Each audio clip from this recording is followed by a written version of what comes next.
Hello, everyone. Welcome, welcome. Letting some more people in. All right, more joining. That's a great thing to have. Well, happy Tuesday. Happy October. I know with my house full of little girls, Halloween costumes are all that we are talking about. My mother-in-law showed up at our house last night with Halloween decorations. We normally don't decorate the yard or anything like that, but as of last night, we do. So we have lights and spider webs and inflatables and stuff, and my kids love it. And I just say, thank you, mother-in-law, for all that you do for us. So, but Halloween is up and coming. I wonder, does anyone have any like fun Halloween contests or anything that they do in their office? Let us know down in the chat. Like we always love to see like what kind of culture things are we doing. It always keeps things interesting. So, but today is going to be a fantastic topic. We have the queen of all things. And when I reached out to her and said, what would you like to talk about at this Spotlight series? Because I know it could be a whole litany of different topics. She said ponies. And I was like, oh, okay. Like, there's not enough equine conversation going out there. And I had just watched the Seinfeld episode about ponies. And so but in all reality, Colleen is not a one-trick pony. She has tons of experience and knowledge on so many different topics. And so I feel truly excited to have her this time as we're going to be talking about AI and how it impacts the customer's mind. So Colleen Keyworth is a prominent figure in the HVAC industry, serving as the Director of Sales and Marketing at Online Access, a Michigan-based web company that specializes in HVAC. With deep roots in the industry through her family's HVAC and plumbing business, she possesses a profound understanding of the contracting landscape and the realities contractors face in running a profitable business. Keyworth regularly teaches and trains contractors around the country on how to better use the web to generate business. In addition, she develops strategic partnerships with OEMs, industry organizations, distributors, and wholesalers to increase product awareness and create online marketing solutions. Her dedication to enhancing digital marketing strategies for HVAC contractors has established her as a recognized figure in the field. She's an advocate for diversity and inclusion, and Colleen holds distinguished roles such as the inaugural president of the International Network for Women in Cooling, INWIC, and is the notable past president for Women in HVAC, with 9 years of service on the board of directors. These positions underscore her commitment to forging pathways for women in the HVACR community. Her achievements have been recognized widely, evidenced by her inclusion in the ACHR News 2019 Top 40 Under 40 and the HVACR industry receiving Service Nation's Woman of the Year award in 2020. Beyond her executive roles, Colleen is an influential speaker, writer, sharing her insights on industry challenges, effective marketing strategies, and significant role of women through various platforms, including podcasts and articles. She currently serves on the board for the EGIA Foundation and is a member of Hardy's People and Culture Council and holds the position of Secretary of the Southeast Michigan Air Conditioning Contractors Association Board. These commitments reflect her dedication to workforce development, education, culture building across the HVACR industry. Colleen's leadership, advocacy for women, and marketing acumen have made her a respected and inspiring figure in the HVAC community. Colleen lives in Port Huron, Michigan, with her husband Rob and their two healers, Mia and Tucker. When she's not traveling, she enjoys doing local event planning as a side business and hobby because she has tons of side free time to do. But Colleen, thank you so much for being here. It took a while to read your bio because you have accomplished and done so much and been such an advocate for women in the trades. And I think the ultimate connector of people in the trades. And so, Colleen, thank you for being here. Anything but the one trick pony. So, if we hear some equine knowledge in here, great. We're hearing lots of other things too. So, thank you for being here.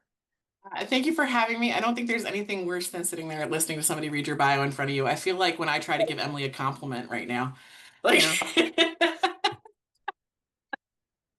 all right, ladies, we got a lot to cover. So this presentation, spoiler alert, this is what I'm going to be giving at Service World Expo. So if you're going to Service World Expo, you're welcome. You don't have to get up at 8 o'clock in the morning and come to my session. We're getting it here. So I have an 8 a.m. session. That's right. I was like, great. I can barely make it there myself. So that being said, you're getting the free preview if you are coming to Service World next week. And we're doing it now. I'm going to share my slides. Keep it conversational. If you guys have something to interrupt with, if you guys want to throw something in the chat, Emily will interrupt me, and that's fine. But we're going through a lot. And I do rapid fire, so it's a lot going down here. But AI is a broad topic, so let's just narrow into just one part of it. I'm going to share my screen right now. Do, do, do, do, do. If it worked, can I see my screen? We see your screen. What was I already sharing? Yes, but not the presentation view. Well, there you go. Well, now I have presentation view. All right, cool. We're working on it. 1 second. Of all the things technology does, sometimes it still has to think about it. There we go. Well, is it working? All right. We can skip all that stuff for sure now after that. All right. Agenda of what we're going to talk about. So, we're going to be talking about the quick evolution of AI, where we're at, where it's been, how fast it's gone, effects of customer behavior and trust. That's a big thing as far as consumers go.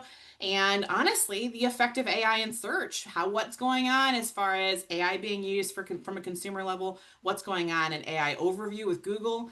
We're going to talk about content, where we're at with content, and of course, how a big internet is becoming a lot smaller with the introduction of AI. There's some scary topics in here today, guys. It's going to make you think. We're also going to talk about some of the new stuff coming that where's the future of AI? Like, what's it going to do to us as first off in retail? What's it going to do for us in content creation? What's it going to do for us in like how we're finding our services? And then my team put together a whole bunch of Keyworth takeaways. So it's a fun play on words there. And we're going to get going.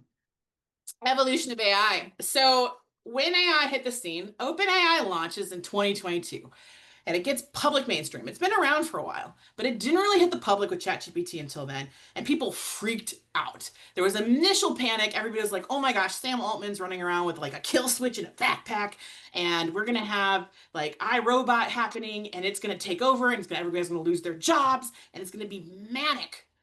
And then people calmed down a bit. And then we went from sheer panic to like, oh my God, ChatGPT can do everything for us. And we realized really quickly that AI in any format, and specifically the large language models we're dealing with, or LLMs, they still need us. They still need us. There's a lot of times I will be using any of my large language models, such as ChatGPT, and I get very irate. I will probably start cussing it out more often than not, where I'm like, no, do what I tell you to do, or it'll get stuck in a loop or something. But it is kind of crazy how it has become such an inundated part of our lives. From email writing to being able to pull up recipes or packing lists or having an itinerary for travel to, oh my gosh, I can write a job description better. Like all of the things that, oh my gosh, it takes so much time to do now are effortless. And now we find ourselves editing content rather than creating it from scratch, which is great. Also, of course, things like automations. A lot of you are doing automated things in your businesses that are triggered by AI response, whether it's messaging and stuff. So there's a lot of different things that boost productivity and make things a lot easier for us. Now, there's still some scary stuff though. So now we got to talk about with all that easy living comes with the legality. So of course, ethics in this are a big deal. The United States is one of the few countries that have zero regulations on AI. But you're like, Colleen, wait, that's not true. No, it's true. We actually don't have any national regulations or federal regulations involving AI. We have a few state acts, as you can see from the map here where they're at. And we definitely have some existing legislation. So, existing legislation like copyright law still holds true and honestly still is applicable to any AI situation. The phone transparency and privacy acts, all of these like existing legislation and acts are what's holding together most of the rules regarding AI usage. Now, we do have some executive orders. Taylor Swift cried a little bit in the beginning. Biden wrote an executive order. There was a whole bunch of other things about, as far as, transparency and using people's likenesses and stuff. So we have some loose base stuff. Again, it is going to be state to state to have some regulations on each. There also, as a country, I think we're not going to see federal regulation on AI for a while. This is because, very similar to the space race, we are in a competition right now with China when it comes to who's developing the best, the smartest, the brightest, the fastest. And I think that's really what's going to be driving this for a long time. Right now, we hold some of the largest companies in AI with the biggest edge. We have Anthropic, we have OpenAI, but all of these things are a big deal to have these in our pocket as a country. But of course, China is also evolving at a rapid rate with their AI. capabilities and stuff. And so, of course, is creating this demand in this race. And anything that the federal government would do to step into that would harm that race because it would chokehold it a bunch. And that being said, I feel like we're gonna see some eventually, but I think it's gonna be a little bit. In the meantime, the states are responsible for coming up with their own acts, and of course, we're supposed to adhere to the existing legislation that we do have on copyright and transparency for phone calls and such. So now, the most of the acts that you're seeing are going to be revolving around these things. Number one is going to be transparency, and that's something that people are constantly going over quite a bit. Transparency is a big one because this data is so impressive that you can get so fast, but where are you getting it from? Where is it being derived from? What's the content it's based out of? Because if you learn anything in this presentation here is that AI is synthetic. We already knew it's artificial, it's in the name, but it's synthetic. It stitches together existing information to synthesize something else. It creates something fake out of existing material. So it's taking anything it can find for data and it's stitching it together to put something new together. That doesn't make it unique though, because of course it is built from something existing. So the transparency in this is huge because you need to know what the parts and pieces are made out of, because that's where we get things like false information. It gets stuck in loops. You can have hallucinations.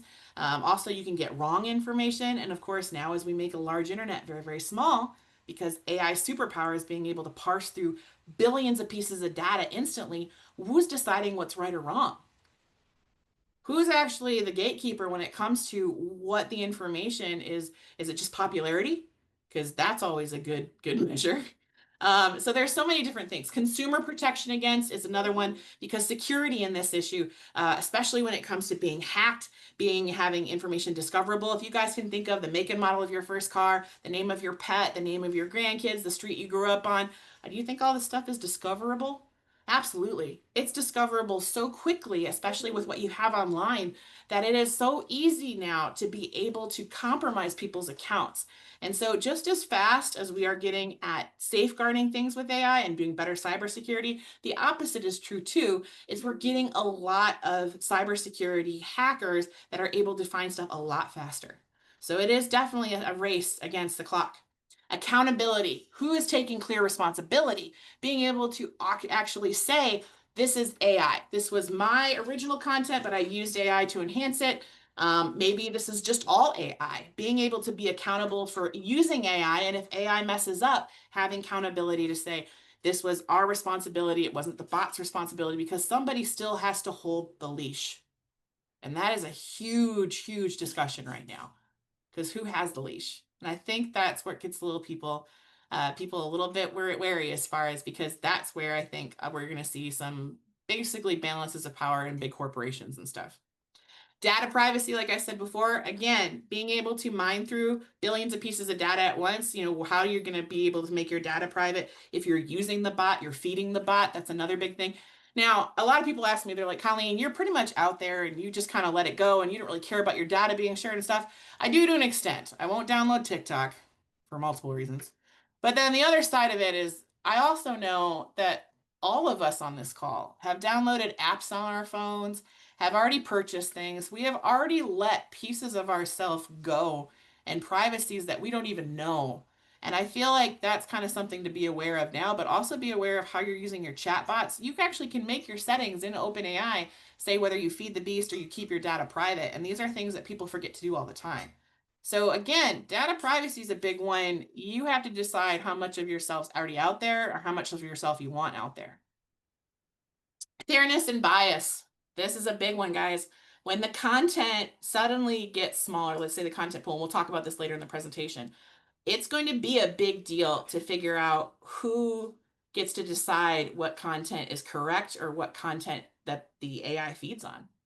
And that's going to be a big deal. Politics has already shown us in the past that we've been manipulated on online news, social media. Think about AI, adding AI in the mix and being able to create fake news, more fake news, but also fake video, fake pictures. There's so many different things here that are going to be a big thing as a society that we're going to have to face. And then public awareness, of course. AI literacy is a big thing because there are still going to be, and I still meet people today who are like, nope, I don't want any part of it, don't want AI, I'm never going to touch it, never going to do anything with it. I still think that's the wrong response. You can live under a rock if you want to and say, if I don't partake, it'll not happen. But I really do think, just like the internet, this is the biggest change to our society since the internet, and it's not going away. And everybody will still have to adapt. Whether what you choose to use it for is up to you, but being ignorant is the wrong course.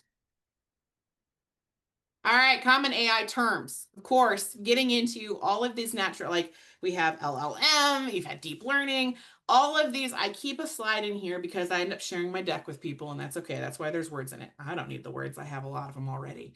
But we actually share this just so that you can keep up with some of the terms and stuff. Some of the ones we're going to be talking about today, large language model, of course. We're also going to be talking about computer using agent, and of course, AI overview. So those are some to keep in mind for today. Now we have our LLM examples. So I know a lot of you, and I'm not going to do, if I was in a room, I'd have you raise your hands and say which one's your favorite. But like, we're just going to go over these real quick for those who don't know what all of them are. Just for transparency's sake. Number one in that corner right there, maybe you've heard of the whale, it's the DeepSeek. If you like TikTok and don't care where your data goes and that the Chinese government's eating it up like Cheerios, then DeepSeek's for you. Because DeepSeek, of course, is the Chinese version of ChatGPT, and in all intents and purposes, it's very, very well done. And it actually outperforms GPT a little bit. GPT had to actually come out with its fourth version because DeepSeek kind of took it to school for a bit. But again, all of your data goes to the Chinese government. Totally up to you. Not my cup of tea, but it's like the TikTok of LLMs. Copilot, of course, is Microsoft. Microsoft's Copilot, Microsoft is a huge investor in OpenAI. So the same engine that feeds ChatGPT, OpenAI, is the same engine in Copilot. And Copilot you're going to find in all your Microsoft tools. Llama is Meta, so of course that's Facebook. Getting into Facebook is a big deal. So you're going to be able to use their kind of AI within Meta's ecosystem. I'm not a huge fan of Meta stuff anyway. I'd say Llama is kind of my least favorite. It's to each their own. Grok, of course, is through X. That's Elon Musk's LLM tool. Gemini is Google's. You're going to see Gemini. Everybody in this call is using Gemini in one way or another because of Google's open AI overview. It's Gemini. So basically, anytime you see that synopsis at the top of a search page, that's Gemini. Claude. Claude is an Anthropic tool. This is really good for legal writing. This is really good for business writing, proposals. Claude has an edge there. It's a great tool for that. And of course, ChatGPT itself, the OG. I'm kind of a ChatGPT user. I think the app outperforms. That's why I like it. I use the $20 version of ChatGPT. And of course, the paid version gives me a lot of options to be able to build my own GPTs. And I use it also to integrate with some of my docs. But again, to each their own. Magi is actually a tool that allows you to use all of these under one $20 subscription and kind of is a tool that you can use with your team, of course, and do collaborative AI search and AI creation. So think of it as like a Google Sheet or a Google Docs, if you will, for AI search. Magi does that, all of that, because it actually allows you to keep your data on one side and go through all of these large language models. Boom. Okay, that's where I touch something and it's supposed to move. Okay, got it. Effects on consumer trust and behavior. Let's really talk. So I know all of you ladies have had somebody or someone on Facebook give you some sort of post or you read something that makes you think the sky is falling and where everything's going. I am not saying AI will not affect where we are at. However, there is some curves when it comes to home services, and that's what we're going to discuss about. It has changed our behavior as a society because we really have become the I want it now.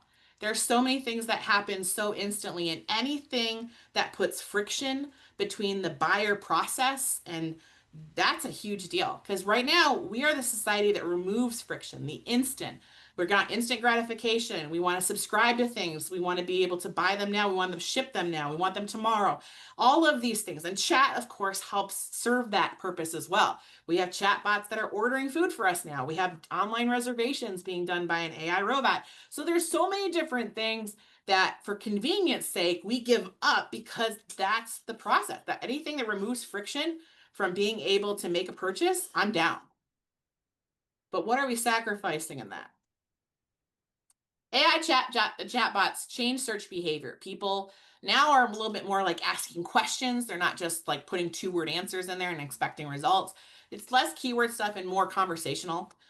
They want direct summarized answers. They don't want to have to dig for stuff. Right now, this is something we're talking about, any agency's talking about. Right now, if you look for something or have an answer, I don't have to actually go into a website anymore to get my answer. There's no exchange, and we'll go into that a little further later. But right now, I get the AI overview. I get the answer I want because it's done the research for me. It's already searched through all of these websites and it came up with the best answer and it gave me the synopsis at the top. I got my answer, I leave. It is a transaction. And one of the things that Google loves about it is that you don't leave Google. Google does not want consumers to leave Google. They make money on ads, and ads only happen if people are on Google. They make their money on transactions for those types of searches. And if you leave Google, then they're not having you on your platform anymore. So, of course, if they give you the answer, you don't need that. But I digress. We'll get into this a little bit further because you can see where this is going. Again, traditional search that we find more and more times for our services is still dominant because so much of the AI large language models out there, they rely on traditional search engines like Bing, like Google to get their results for them. And then they're adding existing contents with other third parties. So AI is rewriting the consumer journey. It's the prompt style. It's relying on the decision-making filter. You're compressing a lot of your purchase in the journey, and they have higher expectations for it because they're expecting it to do a lot more research. Now, again, there's a difference between looking for emergency service or if something, if my heat's out, maybe a plumbing's broken or anything like that, and I need to just find somebody based on the other version of this, which would be like, if I already have a quote for something and now I want to compare quotes to other companies. That's where a lot of AI search comes in our industry. When it's immediately needing a service provider, people aren't necessarily relying on AI to find that because it's usually a very much an emergency need. Like I said, we're an undertaker industry. Nobody's passionate until it's broken. And in that case, our search window is very, very small because people just want it now. Now, when it comes to comparing based on large purchases, whether I'm going to go with this company or this company for an install or for a replacement, this is a big deal because now we're seeing people and the consumer specifically using that to find information on pricing, to find information on companies, could compare quotes. And so this is where it's going to be hitting us. AI is rewriting. They don't want the slow experience. I have a couple slides on this. I probably need to cut this one down because I really much said it all. But we're going to get to the good part. We're actually going to talk about the data. So let's look at the state of search right now. So this data, super, super, super recent. This actually was conducted in 2025 by Clanio, and we're talking about 2,000 people, 1,000 of them from Germany, 1,000 of them from the USA, 500 women, 500 men in each. And then, of course, the responses are all ranged by age. This is talking about AI and the consumer journey and what people are doing online to find what they need. And we have a couple graphs here to show you just some examples of where people are at. Even though we talk about the hype quite a bit, I really do think you need to also apply what your customer age range is and where they're at in their journey. Usually, home service trades are some of the slowest to adapt, just like when we talked about Amazon and voice search, and everybody said it was going to take over. People still didn't want to ask Alexa to choose a new water heater for them. It was still a very big purchase. So, these are things just to keep in mind. I'm not saying don't be aware of AI and don't try to evolve. I am saying take it with a grain of salt. So, what do people mainly use these platforms for? So, simple information or complex information. When they're talking about this, simple information, they're looking for like maybe an address, a phone number, maybe they're looking for a restaurant near them, something simple, or maybe they're looking for a research project. You can see trends here are growing. So, of course, search engines like Google and Bing for complex information, not so much, but a lot more people are going into chat, but they still reign supreme in those search engine. But chat does have a growing population of people who are using it more for both simple information and complex. So it's just kind of a trend, and it really depends on age.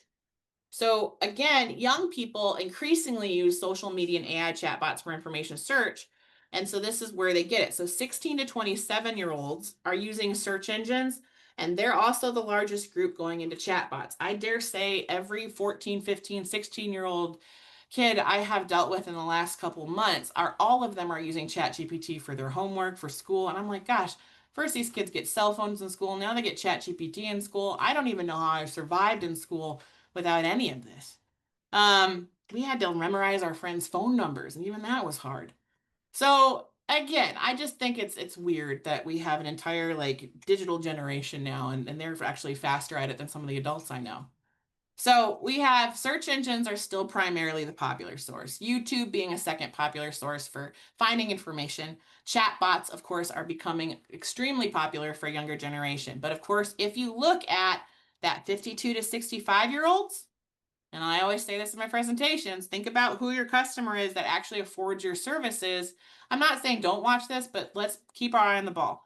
The 40 to 51-year-olds and the 52 to 65-year-olds primarily still use search engines. That's what they're comfortable with. They are getting comfortable. They use YouTube. Chatbots are growing, but they're still less than 20% of the search that they're using. And a lot of them are more comfortable with a search engine because that's what they've been trained on the last 20 years.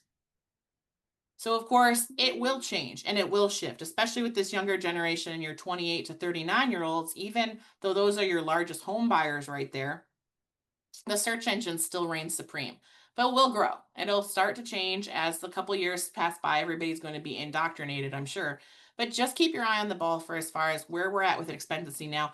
Don't pour everything you have into AI and say, this is where it's going, this is where we need to be. I think you need to be able to do both. And honestly, most AI still works off of the search engine. We'll get into that.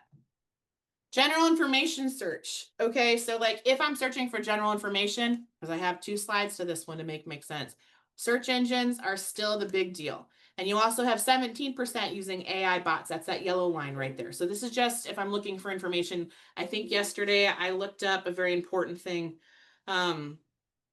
I think it was we were watching the Lions and the Buccaneers game, and I wanted to know why some players had the yellow captaincy on their jersey and some people had a white captaincy on their jersey, and so I had to look that up in chat. All right, the next one, and this is the most important one. Which platforms do you mainly use when searching online for a local business, like a restaurant or shop? Now, this is where it hits us. Local business, guys, it's a little bit more specific. Local business searches is still primarily Google, Bing, online maps, people use Yelp, etc.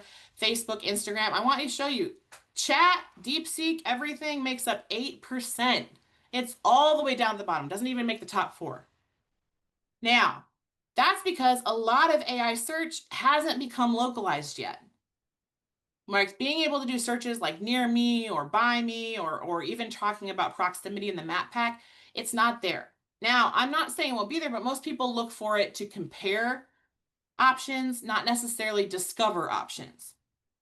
Now, this may change. There's a couple things we'll talk about in this presentation that are going to change the way we're doing search and what's happening with OpenAI. But at where we're at right now, it is not necessarily the go-to for people to find a local business near them, to find the actual shop or where it is. Because remember, we're still a local business. It's not a service. It's not retail. Retail is a whole different story. The impact of AI overview. I talked about this a little bit. This is going to affect this, guys.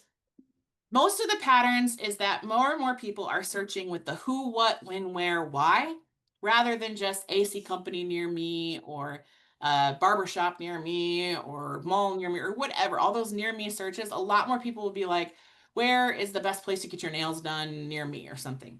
And now Google AI Overview will try the best it can as long as it's conversational search. It's going to give that AI overview synopsis at the top. And it does the best it can. I'm not saying it's always good at it because sometimes it'll take bits and pieces from multiple companies rather than one. Sometimes it gives wrong information, but of course it depends on what it has to work with. But you have to parse through that. I do know that near me searches still show up without AI overview. So if your customer's searching for furniture repair near me, it's still coming up without an AI overview. So that'll give you the map pack, it'll give you Google local service ads. All of that will still be there. But if it's going to be a conversational query, usually a sentence or more, that's going to come up and it's going to trigger the AI overview at the top. The impact is that right now, here's an example.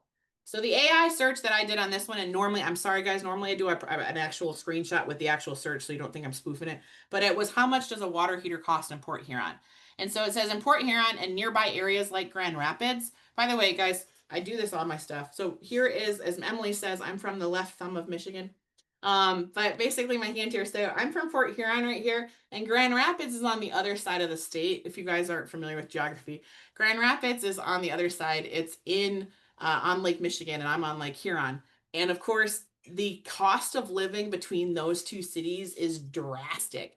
So for it to grab whatever it can to think it's relevant, it's not relevant to where we live, but it's grabbing that information because there's very little. That's a whole nother discussion on price that we'll have. But you have to take it with a grain of salt because what it's finding, it's going to grab and it's going to merge it together and say, this is your answer. But it's a super far range from $900 to $5,000. It has zero context to it.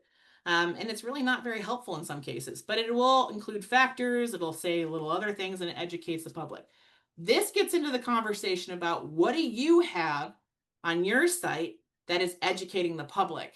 What content do you have that is providing the correct content? Because setting yourself up as the source is a big deal because that's what people are going to be looking for is where this stuff came from. Oh, sorry, I made it bigger so you can see it. Between $900 and $5,000. It's a pretty big range, and this really kind of talks in a loop here, and it kind of pisses me off. All right, you're not anywhere unless you're everywhere, and this is what this gets down to. With AI overview and with any AI search, it is still looking for validation from third-party sources. Your website is still a big source of truth, but it needs to be validated. I put this picture on here, world's #1 AC company, because honestly, it's more along the lines of course, you're going to be singing your own praises on your website. You're going to list your accolades. You're going to say you're the best choice in the entire county. You do the best work. And AI expects that. Now, they still want to see it. Doesn't mean you don't do that, but they're going to validate it. They're going to look for other sources to say whether you are the best source. And honestly, some of those sources are garbage. They're going to be looking at things like Yelp, Angie, Home Advisor, Yellow Pages, any citations, any directories. They're going to look at Reddit. There's so many different sources on there that they want to see what you list on your website, and then they're going to validate it against other third-party sources that I'm going to be honest. Not everybody on this call, and myself included with our HVAC business, we don't use all of them. Some of them are pretty geographically specific, like Yelp, super popular in California. Nobody gives a crap about it in Michigan. Like, so we don't really play into it. Angie's really big in some places, not in others. Home Advisor might be really big, and some people pay attention to those counts, some people don't. So all of these, of course, are now AI sources that you might not even be contributing to get the right information to. This is where we have conflict. And this is what you're going to see as a popular theme through anybody talking on the stage. Won't be what's about you is correct. And that you're advertising everything your website right now. I have a checklist for us. I bet if we did a health check, everybody has to have their awards, has to have their hours of service, has to have their service area, what their services are. Meet our team. Do you have warranties? Do you do callbacks? Do you have money back guarantee? Do you have coupons for veterans? Do you offer, after hours service? Everything.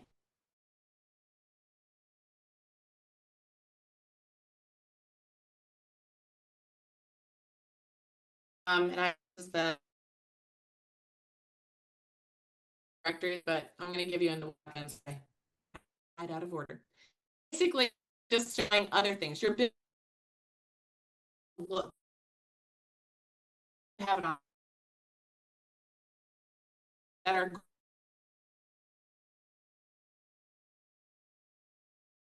additional facts when it creates its rundown from other sources that aren't just your website. It's going to take what's on your website and it's going to compare it to what it finds in third-party sources, and then it's going to write you and say things like, well, on their website they say they're this, but on Angie's list it says they don't offer any guarantee, they don't offer any warranty service.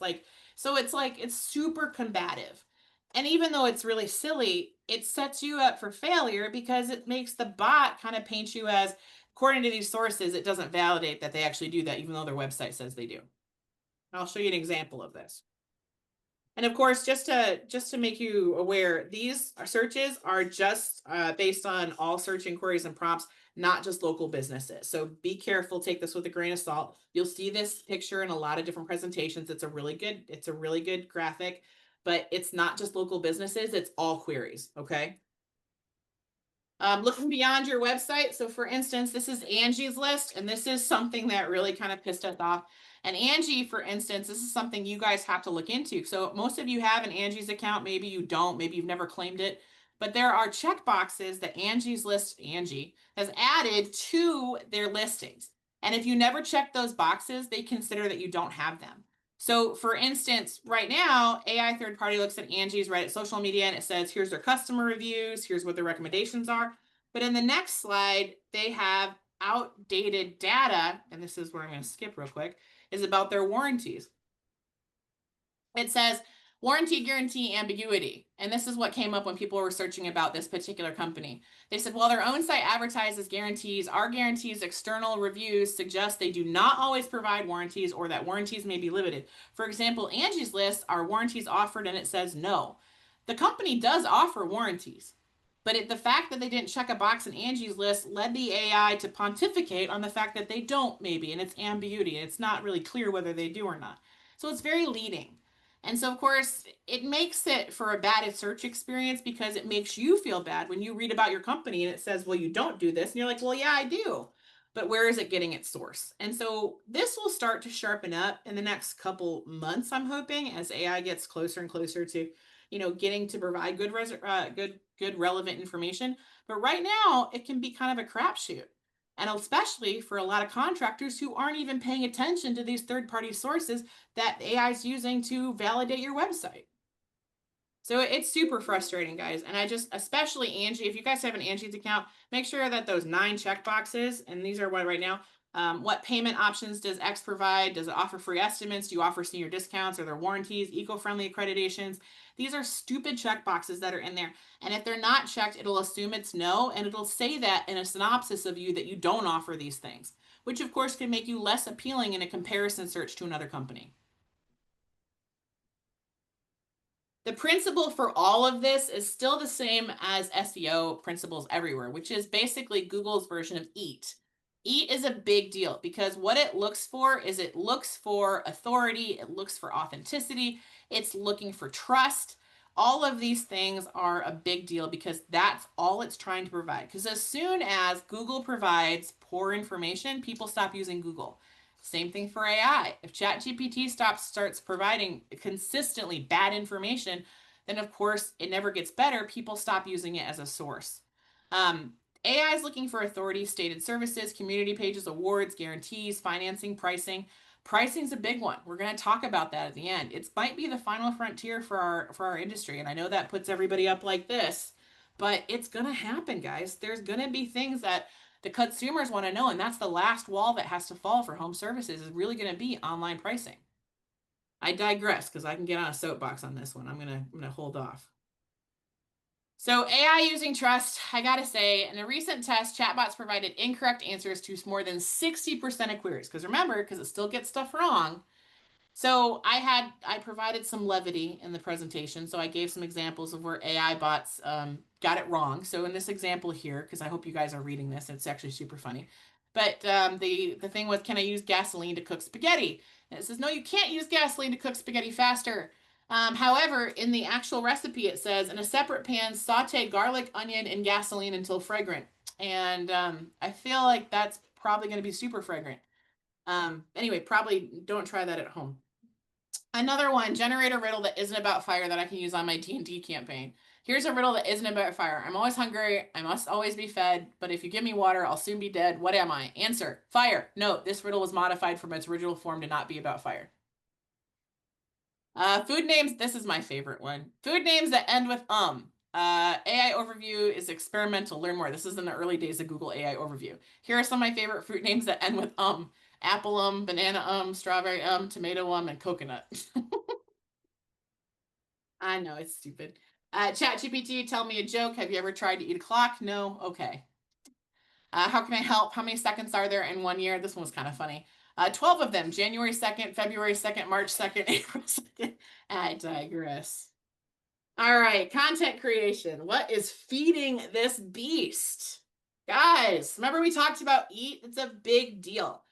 One of the things that we also need to mention is Google has gone through several core updates. And a lot of them had to do with the introduction of OpenAI and AI in general. So having those large language models out there meant that they had to crack down on how content was being created and how it was being spidered. So they had originally the spam core update, which really scaled down address manipulation and all different kind of content searches because, of course, a lot of people were using ChatGPT to create content. And so they also had to figure out how to prioritize content based on whether it was GPT created or whether it was human created. Because remember, this becomes one big echo chamber. Because when people say, write me a page about plumbing repair, and of course, it spits out a page and I maybe make minor edits to it and I put it on my website. And now, the next time somebody is asking, make me a page about plumbing repair, it's grabbing from the same information that's being duplicated over and over again, guys. How many people are writing service pages for fun? Very few. It's like writing an auto manual. Not that fun.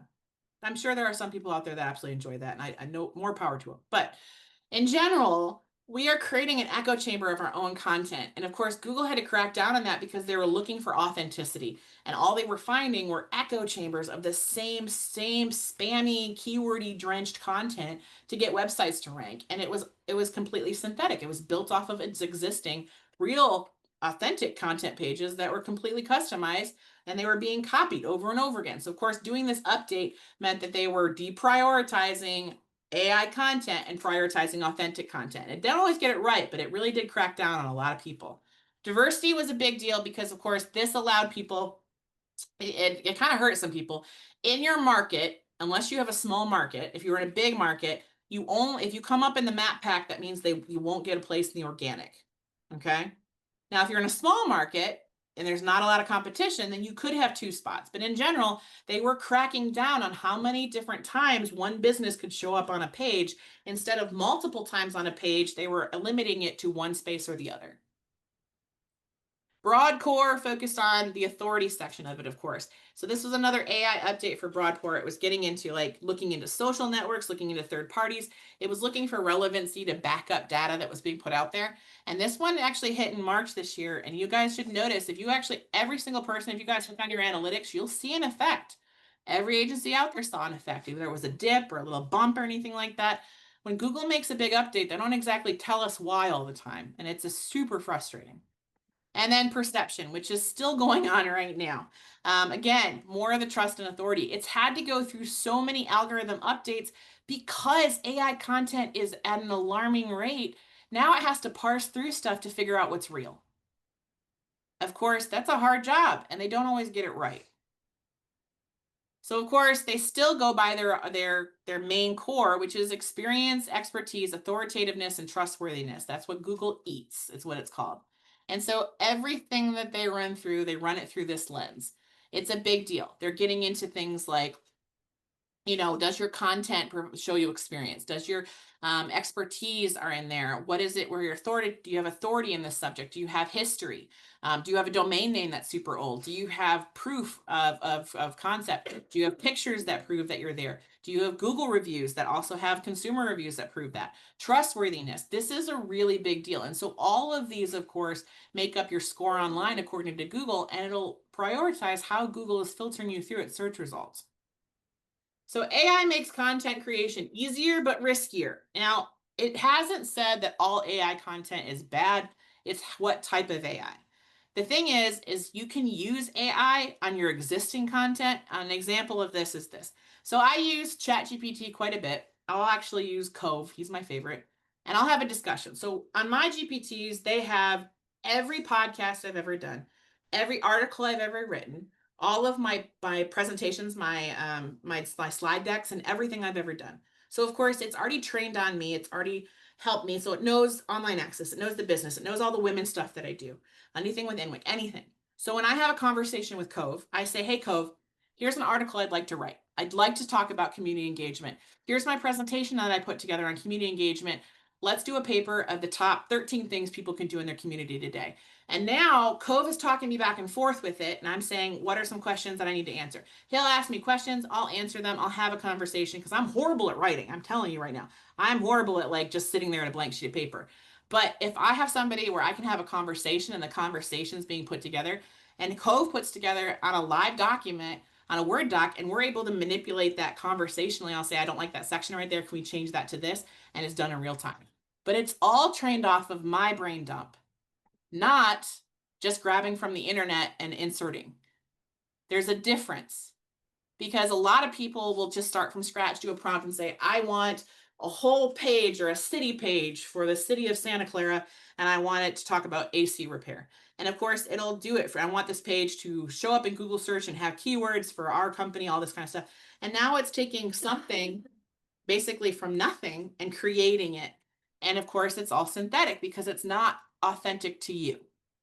So there's a difference. You can still use AI to create things. You can't just only rely on AI without adding yourself into it. Google doesn't penalize you solely for AI content, but it does focus on the quality. And this is what I really wanted to get through to everybody, is that your content, if it's spammy, if it's just keyword stuff, if it's not relevant, if it sounds like it's too far-fetched and it's just saying things for the sake of saying things, it's going to look for that and it's going to grade it accordingly. Another thing to look for is you have to have accurate, relevancy, readable. Is it useful? Is it conversational? Does it satisfy search intent? So when people are searching things, are they getting the answers they want? Grammatically correct, credible stuff, credible sources. Is this from your own experience? Or are you just making stuff up? It's going to look for that stuff. Another thing to realize is that AI images are actually something that, this is a recent thing, is Google is deprioritizing them. I love this AI image on the right here. I'm sure you guys can tell the difference. I call that the double-decker toilet. But the real images are always going to beat AI images, guys, and they can tell what they are. So when people are using AI images on their website or anything like that, and they're using them to build pages or anything, they're going to be deprioritized. Google doesn't like them because they are fake. And so it prioritizes real images. And of course, if anybody's sat on any of my presentations, you already know that images is the biggest thing. And Emily could probably echo this too. We beg for our contractors to send pictures or take pictures or get real live shots. It is the one thing that every contractor can do with the phone in their pocket, and yet it is like pulling teeth, and it makes such a big difference in your marketing. All right, soapbox done. She's This right. is the scary part. All right, let's talk about this. Bots are changing search, and Google actually has a budget for when you're being spidered or allocated. So when you guys are being crawled, when your site's being spidered, when it's being indexed by Google, it's update frequent. Like when you have new changes to content, that increases your crawl rate. When you have website authority, you have an older domain name, people trust you, you have a lot of history, a lot of seasoning, then your crawl rate goes up because Google assumes that you are the authority. Your size and health, the load speeds, the time, all of that stuff goes into Google indexing you more because you already checked those boxes. Are you linking to things that make sense? What is your internal linking? Do you have a lot of really good partners locally or nonprofits that are linking to you, or relevant links that are building you up as a local authority that are pointing to your site? That's another thing Google's looking for, and it increases the amount of times that they're looking at you to index you. Because, guys, being indexed frequently is a big deal because they're keeping up for your changes, and that means Google's prioritizing your site. Server capacity, of course, how many crawl requests. So if you're on a server that's super slow and can't handle the crawl requests from Google, that can be something. So make sure that you are on a server that can handle those capacity requests and it doesn't slow you down. So this is the crazy part. All right, so we talked about how Google AI overviews affecting search, and it's exchange. Remember, it's a big exchange because if I'm creating content and I build a website with lots of content on it, I expect something from Google when I put that out there. I want a site entrance. So in 10 years ago, for every 2 pages that Google indexed, okay, I got 1 entrance 10 years ago. Now we've added 1 billion people to the internet. And as of January 2025, for every 6 pages, I got 1 entrance to my site. So every 6 pages that Google crawled. You following with me now? AI overview. So we got June 2025, every 18 pages equals 1 visitor. 18 pages of content. 6 billion users online, and it's been harder than ever to get an entrance. This is how much content, guys. It's crazy. And this is just talking about Google scrape. So of course, why do I keep feeding the beast if I have to make this content to rank? And if I rank, then I'll get an entrance. But now Google releases it to where they're going to tell you all the information without having you to go into the website at all. That's a big question we got to keep talking to ourselves about, because this has to be the conversation is yes, AI is super useful, but if it doesn't have information, then it doesn't work. It needs content creation. But if content creators and website creations and businesses don't get the exchange of the actual entrance to the site or the actual look at their content or the credit for their content, then they stop making it. Just saying, pay attention. So AI overview is what changed this. Now it's 18 pages crawled, maybe one entrance. 75% of queries got answered right on Google, and then now it's up to 90% just within the last few months. It's crazy. People don't leave Google. They just look at the AI overview and they move on. So this is for OpenAI. This is the crazier one. So right now compared to Google, so OpenAI, when they scrape an exchange, so it was 250 pages equaled one maybe entrance or anything for they'll send a visitor to your site. Okay. That was January of 2025. June, 1,500 pages it looks through to maybe send you one visitor in exchange for all the content that it takes. That could, and that's one website, guys. That might not even be your website. That's pretty crazy. A lot of stuff has changed. Information on local search. Why does my furnace start with a bang? It kind of answers it right there. Everything has dropped.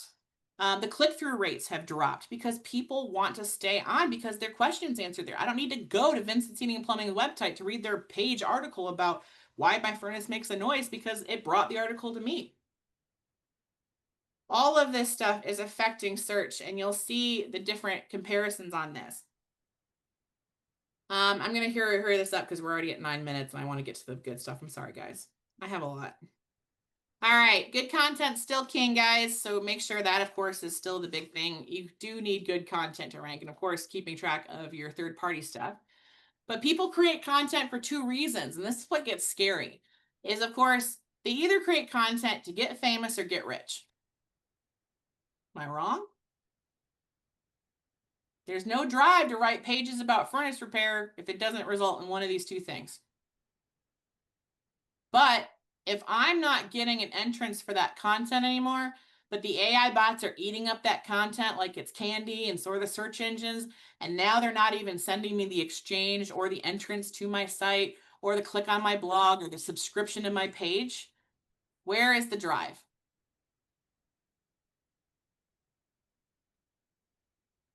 So one of the things that you need to be aware of for OpenAI is they are partnering with Thumbtack, and I think we got rid of some slides in this. So Thumbtack is, you guys, if you're familiar with Thumbtack, it is a directory of sorts for small businesses, but it's not just Thumbtack. I mean, it's OpenAI's Operator, and it's not just Thumbtack. So we're going to go into that. So OpenAI introduced Operator, which is within OpenAI, it's ChatGPT's tool.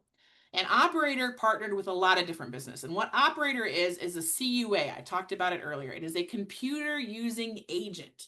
So a computer using agent is basically like, think of an assistant or something, but it's an agent that isn't just answering you in text like a chat agent. It's an agent that has access to a browser. So think of a robot that has its own Chrome browser. And now it can search, it can find, it can do research, and it's searching the internet for you or booking things on your behalf. And so these are the things that OpenAI has gotten partnerships with in order to have Operator have a functioning ecosystem.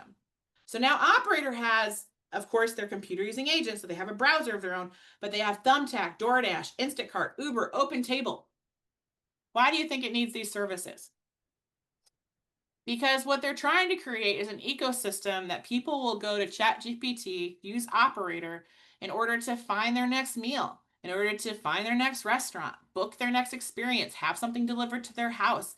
Thumbtack, this is the first nod towards home service businesses, guys.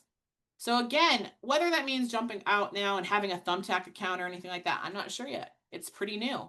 But it is something to look at because it is the only home service angle right now that OpenAI has invested in.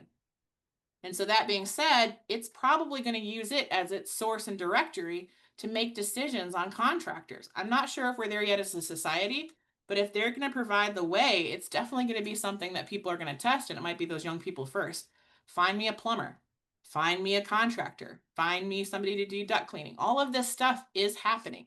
So these are some of the things that the tech companies are taking notice of home services, and this is just the start. Pricing on websites. Um, I'm going to say it now. It's going to happen. This is what consumers want. Consumers hate not knowing pricing. They hate having to get a quote first. They hate having to guess it. They hate having to compare, and they hate thinking that they got the wrong end of the deal and they find out that later. Even cars advertise pricing. You get a range for what something is. Transparency has already hit the audio industry. Our equipment goes through so many different price hikes, and I think it's time we educate the consumer on what our services cost. So many times we're afraid of getting outbid or underbid or anything like that. And yeah, I think value is a big part of our service. There's always going to be price shoppers. A price shopper never does it twice, though. It is a big deal. And if you're not the one educating your customer, somebody else is. You're always going to have one truck chucks that have zero overhead, and they're never going to be able to build capital and price you out of a job. But if you're the one actually putting out the information, this is how much an average repair costs. This is how much a system costs. These are the prices. This is what it includes. You have to be the authority on what it costs. Honestly, the early adapters of this are going to be the ones that win. As you saw from just that water heater one I did, it was grabbing what it could because there's nothing out there. We do nothing to educate people about what our services cost. Nothing. Costco's doing it, Lowe's is doing it, but as a private residential contractor, we make it this big box of a mystery. And I totally get the conversation of race to the bottom and everything that you're going to say in between. But honestly, people do understand value. And we already know that so many times buying is a vanity decision. What are you doing to educate your contract or your homeowner on what your services cost and what they include? Price estimators are going to be a big deal. This graphic here is honestly one of our customers in Arizona, and literally all we did is 3 years worth of Service Titan data, pulled down a CVC of their data, or CSV. I'm okay. CSV of their data, and we built a graphic kind of off of that just to show people what they can expect in a range of what things cost for repairs. You can do the same with any data in your field management software. Find out what your sales were for the last 3 years, figure out what each job was. It's really easy to parse that data apart. At least do something to educate the homeowner about what to expect because they're looking for it. And honestly, the first people to have that information are the first people to be prioritized in search. Keyword takeaways: visibility, credibility, authenticity. Prepare now, don't wait. Any of this stuff is not meant to scare. It's just more of like when you hear these conversations online or any of these big statements being made, have a little bit of context about what we're talking about, what the reality is, and be prepared.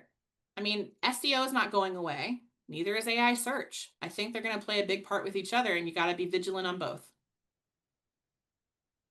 Survival, stay visible, search is changing fast, stay authentic. And I think that's the big thing. Try not to fake everything because Google's going to see right through that. The questions you should be asking, of course, and I think this is the scary one, this is the last slide, I promise, is when we're making this internet so much smaller, a very big internet that changed the way we do life, and now we have AI that's flipping it on its head. It is making a very, very big internet smaller. And the question we should be asking ourselves, and I'm not a conspiracy theorist or anything like that, but as everything I shared today, it is a big deal to know who actually is controlling what data is good and what data is bad. In the future, if there's no exchange for entrances to websites or people aren't making content if they're not getting something out of it, then of course now people are talking about servers charging AI bots for crawling sites. So if that happens and servers start charging AI bots and search bots for crawling sites in order to get information, in order to have a fair exchange, who decides what information and content's good and what content's bad? What one's valuable and what one's not? That's the next conversation of who's the gatekeeper in that. and what is the source that we're getting. So again, not trying to scare everybody, but really search is changing, and a lot of it's going to have to do is who's going to pay for the content, who's going to create the content, because the beast has to be fed. All right. I told you that was my last one. Yes, thank you so much. Tons of information there. I want to ask though, because someone even said like this is a perfect topic for the spooky season. What is a positive thing that we can, sometimes it can feel like we're so behind or there's so much to change or so much to learn, things like that. But like, what is a positive that we can walk away with? Maybe what we're actually doing or the benefits of AI or like something that gives us hope and not feeling like, oh my gosh, I'm so far behind the curve. Honestly, the biggest positive, first off, you guys all have websites, you guys all have social medias, you're pretty active. I mean, if you're doing a good job of already being transparent with what you do as humans in your organization, and I do mean that, that makes a difference.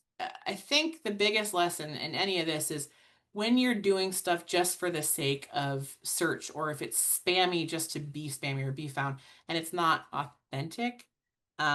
Honestly, meeting most of you guys, I know a lot of you guys are already kind of all set when it comes to, doing a good job on, articles or blogs or information on your site or having good content or having clean content.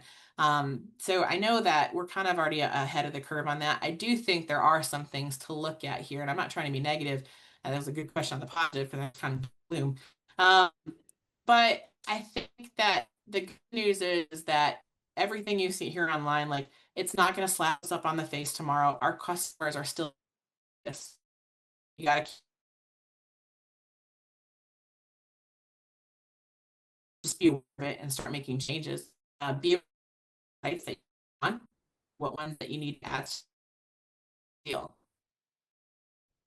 Uh, Kind of, I guess, my word of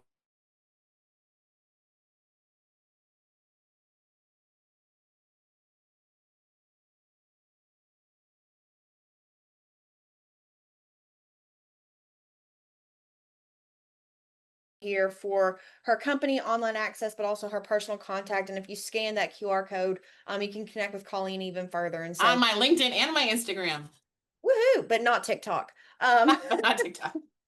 No, but guys, we will share this slide in our follow-up email. Colleen, thank you so much for this wealth of knowledge.